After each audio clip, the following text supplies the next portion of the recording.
देख रहे हैं मिरर मीडिया। मैं हूं आपके साथ चंद्रा सिंह। स्वागत है आपका खबर अब तक में। चलिए रुक करते हैं आज की सुर्खियों पर।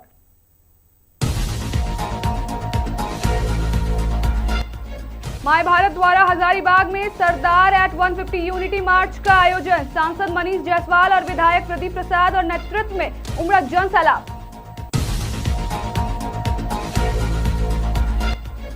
इमरजेंसी वार्ड में लोमड़ी की दस्तक। एसएनएमसीएच की सुरक्षा व्यवस्था हुई बेनकाब।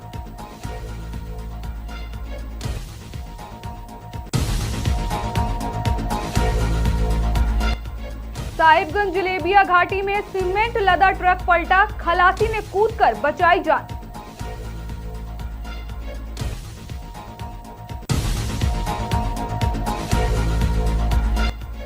देवघर के समाज सेवी की विशेष पहल। कड़ाके की ठंड के बीच जरूरतमंदों को बीच किया कंबल का वितरण।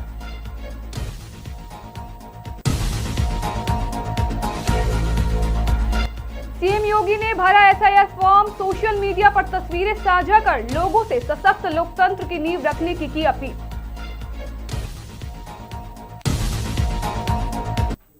अब खबर विस्तार से। हजारीबाग में भारत सरकार के युवा कार्यक्रम एवं खेल मंत्रालय के मेरा युवा भारत अभियान के तहत विकसित भारत पदयात्रा एवं सरदार एट 150 यूनिटी मार्च 2025 का शानदार आयोजन किया गया। कार्यक्रम में सैकड़ों की संख्या में छात्रों, युवाओं और स्थानीय नागरिकों ने जोश के साथ हिस्सा लिया। मार्च की शुरुआत विनोबा भावे विश्वविद्यालय के विवेकानंद सभागार परिसर से हुई, जहां विद्यार्थियों ने विविध सांस्कृतिक प्रस्तुति के माध्यम से अनेकता में एकता का सशक्त संदेश दिया। तिरंगा लिए युवाओं का उत्साह पूरे मार्ग में दिखाई दिया। एक भारत श्रेष्ठ भारत, एकता में शक्ति, देश सर्वोपरि और सरदार पटेल अमर रहे जैसे नारे लगातार गूंजते रहे। आप भी सुनिए सांसद और विधायक ने क्या कुछ कहा। वल्लभ भाई पटेल लौह पुरुष के नाम से जिनको जाना जाता है, उनकी 150वीं जयंती पर भारत सरकार ने ये निर्णय लिया है कि यूनिटी मार्च हर जगह से निकाला जाएगा। उसी क्रम में आज ये कार्यक्रम है। सरदार साहब ने इस देश को एकीकृत करने में बहुत बड़ी भूमिका अपनी निभाई थी।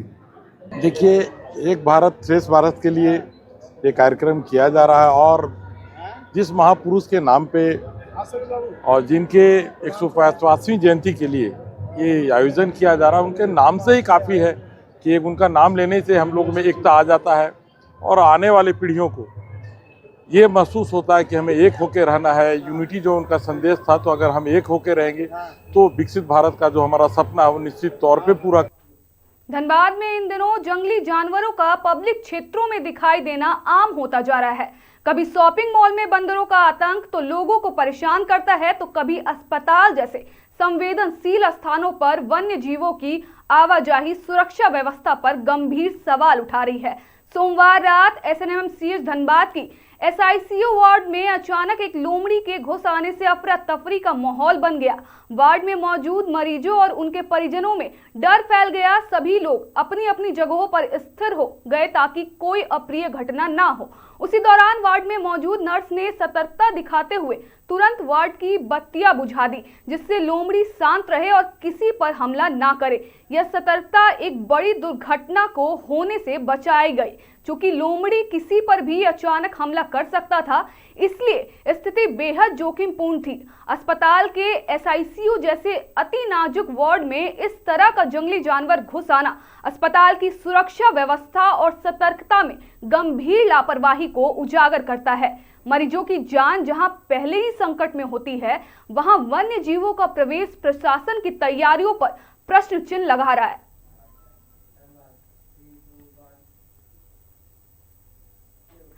साहिबगंज जिले में एक बार फिर तेज रफ्तार का कहर देखने को मिला।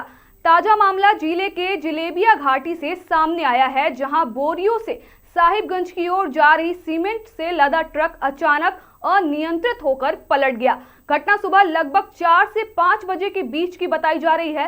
ट्रक के खलासी ने जानकारी देते हुए बताया कि गोलाई मोड़ पर नियंत्रण खोने से ट्रक पलट गया। खलासी और चालक ने किसी तरह ट्रक से कूदकर अपनी जान बचाई, लेकिन चालक के हाथ में गंभीर चोट आई है।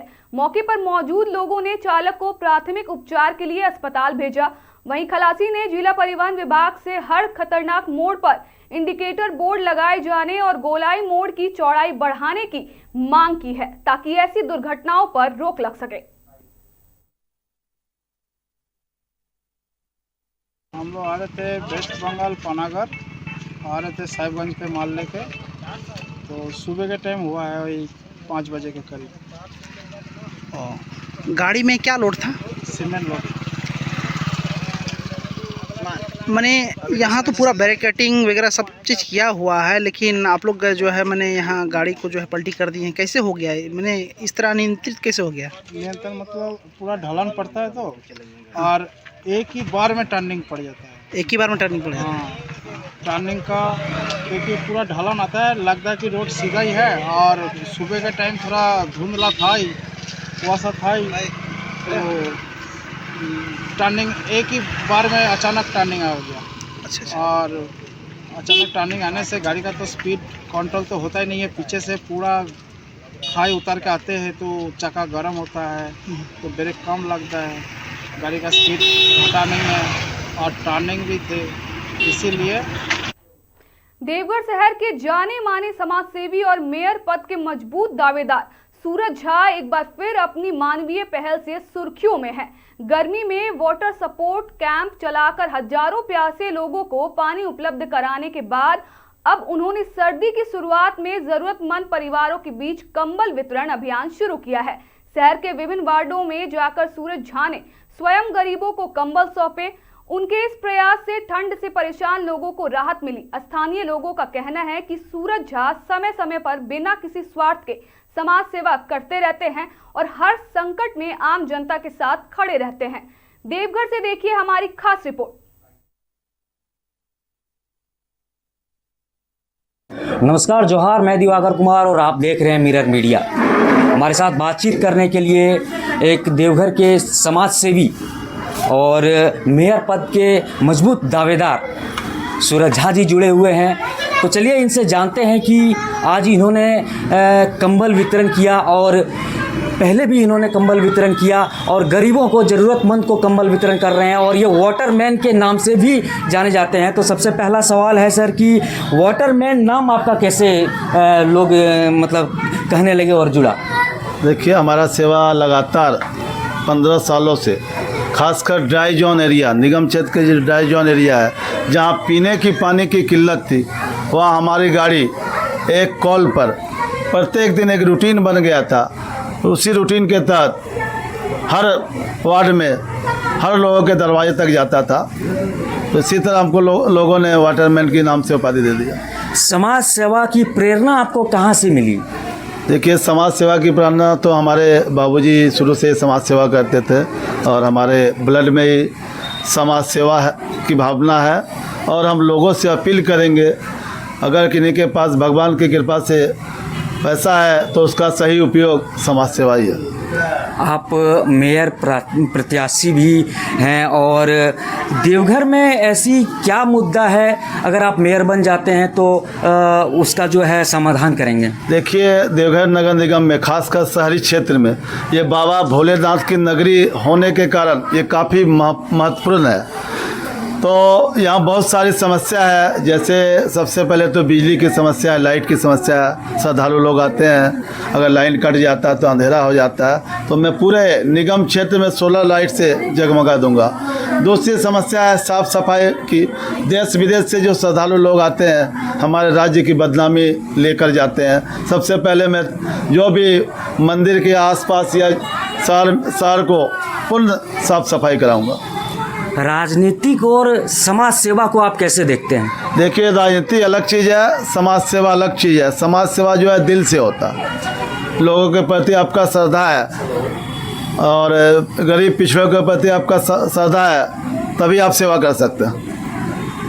देवघर की जनता को क्या संदेश देना चाहते हैं या फिर क्या अपील करना चाहते हैं? देखिए, हम आपके चैनल के माध्यम से देवघर की जनता से अपील करना चाहता हूं कि एक अच्छे मेयर पद के उम्मीदवार को चुने, ये नहीं कि हम ही को चुने। अगर आपको अच्छा लगे जो सूरज झा बिना मेयर पद पर रहते हुए सेवा कर रहा है, अगर मेयर बन जाता है तो उससे ज़्यादा सेवा करे तो एक बार ज़रूर मौका दें। हमारे साथ वाटरमैन की उपाधि देवघर के लोग इनको वाटरमैन के नाम से जाने जाते हैं, इनसे बातचीत किए और बड़े ही ईमानदारी पूर्वक इन्होंने बताया कि लोगों की जो है समस्याओं को ये समझते हैं और उनका समाधान करते हैं। अभी ठंड के जैसे कड़ाके की ठंड एकाएक पड़ गई है, तो उस स्थिति में ये 2-4 दिन से अभी लोगों को कंबल बांट रहे थे। देश भर में एसआईआर प्रक्रिया तेजी से चल रही है और लोगों से अपने निर्वाचन विवरण सत्यापित कर फॉर्म भरने की अपील की जा रही है। इसी क्रम में उत्तर प्रदेश के मुख्यमंत्री योगी आदित्यनाथ ने स्वयं एसआईआर फॉर्म भरकर सोशल मीडिया पर इसकी तस्वीर साझा की। सीएम योगी ने पोस्ट करते हुए लिखा कि सशक्त लोकतंत्र की नींव है सत्यापित मतदाता। आज विशेष गहन पुनरीक्षण यानी एसआईआर के अंतर्गत गोरखपुर में अपना गणना प्रपत्र स्वयं भरकर उपलब्ध कराया। आप सभी एसआईआर फॉर्म अवश्य भरें। आपका यह छोटा सा प्रयास भारत के लोकतंत्र को मजबूत करेगा। सरकार लगातार लोगों से आग्रह कर रही है कि सभी नागरिक अपने मतदाता पहचान विवरण का सत्यापन कर एसआईआर फॉर्म भरे ताकि मतदाता सूची अधिक सटीक और त्रुटि रहित बन सके।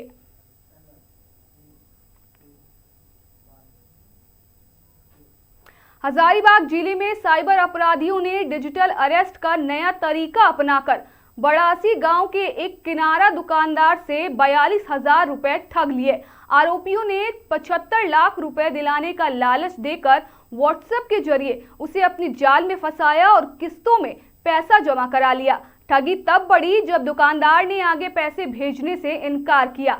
इसके बाद ठगों ने पुलिस पिटाई का एक फर्जी वीडियो भेजकर कार्रवाई की धमकी देनी शुरू कर दी।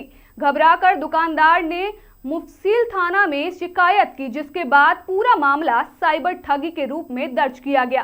पुलिस के अनुसार डिजिटल अरेस्ट में अपराधी खुद को सरकारी अधिकारी या पुलिस बताकर वीडियो कॉल से डराते धमकाते हैं और पैसे ऐंठते हैं। एसपी अंजनी अंजन ने लोगों को सचेत करते हुए कहा कि पुलिस कभी फोन या व्हाट्सएप पर पैसे नहीं मांगती।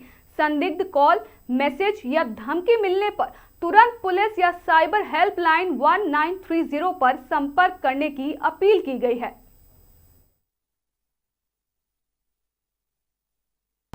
दुकान में कोई आदमी गया था सामान लेने के लिए, तो बोला देखिए कुछ है, एक बच्चा मेरा 10 साल 15 साल का, तो बोला बाबू कुछ होगा, पुराना नोट चाहे पुराना सिक्के तो वो दो, उसको बिक्री करेंगे तो ज्यादा पैसा देंगे। तो लम्बर और वो लेके चल गया। तो कुछ दिन के बाद ने फिर भेज दिया वहां से, थी बोल दो, फोन पर बात किया तो और सब ने सब कुछ भेज दो। तो भेज दिया तो बोला 750 लगेगा फीस चार्ज। तो 750 फीस चार्ज ही दे दिए। उसके बाद ने 8,000 कुछ पैसा और लिया, तो फिर दे दिए। तो और बाद ने बोला नहीं 15,000 लगेगा, 15,500। तो हम नहीं देने लगे। तब पुलिस को सब और सब ने भेज दिया, बोल देखिए ऐसे ऐसे पकड़ के ले जाएगा, 10 साल का सब लोग का जेल हो जाएगा। तो हम लोग का कुछ नहीं बोलिएगा, न किसी का बोलिएगा, चोरी के माल ने फंसा देंगे। तो इन लोग बाप बेटा दोनों डर गया और घर में लड़ाई करने लगा। तो पैसा दूसरे मोबाइल पर सब पैसा चल गया। धीरे धीरे जेते जेते 41,000 कुछ पैसा चल गया, मतलब टोटल मिला के 42,000। कितना देने का बात बोला था 2-4 लाख देंगे, कभी बोलता है 24 लाख देंगे, सब टोटल मिला के इतना पैसा देंगे। पहले बोला 2,000 काट के 48,000 सब पैसा भेज देंगे, अपना वाला रिटर्न कर देंगे, उसके बाद में वो पैसा आएगा।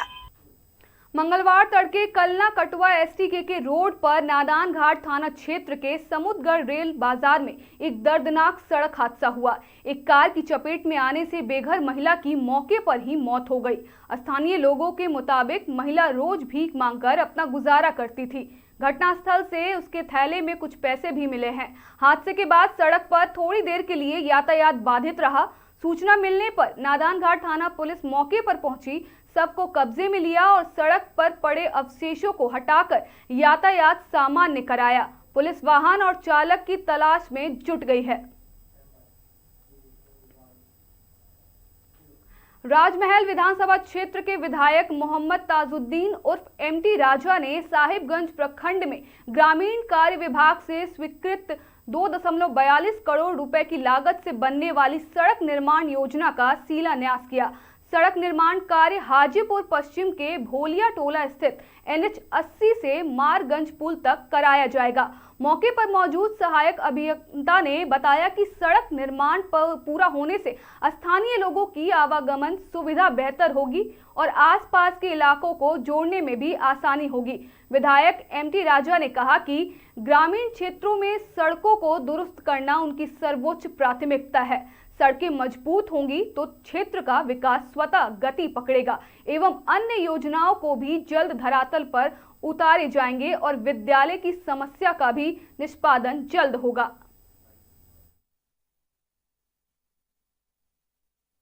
जिला का लगभग डेवलपमेंट का सारा मुद्दा बहुत शांतिपूर्ण माहौल में आ गया और कुछ तो इमीडिएट काम भी हो गया और बहुत सारा आ गया, सब चीज़ सिस्टम में आ गया है। वजह बहुत काम इमीडिएट हो रहा है, अभी बहुत नज़र आएगा।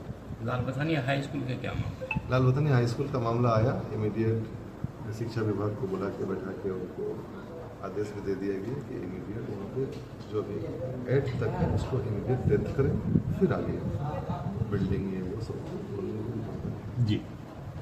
राजमहल से मन और ये अभी ये उसी शिक्षा में ही बोलते रहे और अभी ये कुदरजन्ना और ये कुछ और भी स्कूल था, कुदरजन्ना का और कोयला बाजार का, ये स्कूल का काफ़ी बड़े पैमाने पे जो मैंने जो बिल्कुल जांच वाँच में भी सब आ गया है कि बिल्डिंग है ही नहीं, कभी भी छत गिरेगा बच्चे को बहुत बड़ा हादसा होगा, तो उसके लिए सब चीज़ तैयार हो गया, एस्टिमेट तैयार हो गया और विभाग को चला रही है बिल्डिंग बनने के लिए। हजारीबाग में झारखंड सरकार का जल कल्याण कार्यक्रम सरकार आपके द्वार 21 नवंबर से दोबारा शुरू होगा। हजारीबाग जिला प्रशासन ने इसके लिए व्यापक तैयारी कर ली है। उपायुक्त शशि प्रकाश सिंह ने कहा कि अभियान का मकसद प्रशासनिक सेवाओं को लोगों तक सीधे पहुंचाना और उनकी समस्याओं का मौके पर समाधान करना है। अभियान 21 नवंबर से 15 दिसंबर तक चलेगा। इस दौरान सभी प्रखंडों के पंचायतों और मोहल्लों में शिविर लगाए जाएंगे। अधिकारी और कर्मचारी मौके पर पहुंचकर आवेदन लेंगे और उसी समय निपटारा करने का प्रयास करेंगे। शिविरों में मुख्य रूप से जन्म, जाति, आय प्रमाण पत्र, जमीन की रसीद, दाखिल खारिज, मोटेशन, पेंशन, आवास, राशन कार्ड से जुड़े आवेदन और अन्य सरकारी योजनाओं के लाभ से संबंधित कार्य किए जाएंगे।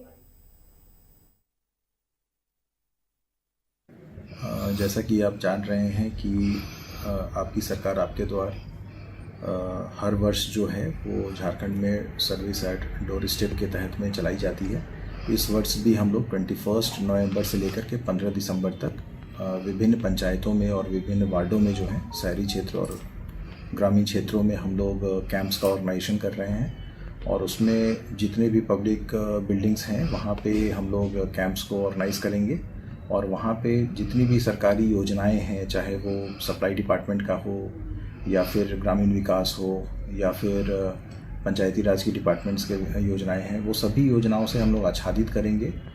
हम लोग कैंप में लोगों की जो समस्याएं हैं उसको हम लोग सुनेंगे और कैंप में ही हम लोग निष्पादित करने की हमारी प्रयास रहेगी। एट दी मैक्स अगर किन्हीं समस्याओं को समाधान करने में अगर कुछ जांच की आवश्यकता पड़ेगी तो उसको हम लोग विद इन द सरकार आपके द्वार की जो पीरियड है 15 दिसंबर तक हम लोग विशेषकर सभी समस्याओं का निदान करने की हमारी कोशिश रहेगी। बिहार विधानसभा चुनाव परिणाम के बाद सियासी गलियारों में सबसे ज्यादा चर्चा लालू परिवार की अंदरूनी खींचतान की हो रही है। राजद की करारी हार के बाद परिवार में तनाव खुलकर सामने आता दिख रहा है। लालू प्रसाद यादव की बेटी रोहिणी आचार्य ने सोशल मीडिया पर गंभीर आरोप लगाते हुए कहा कि परिवार के भीतर उन्हें अलग थलग करने की कोशिश की गई।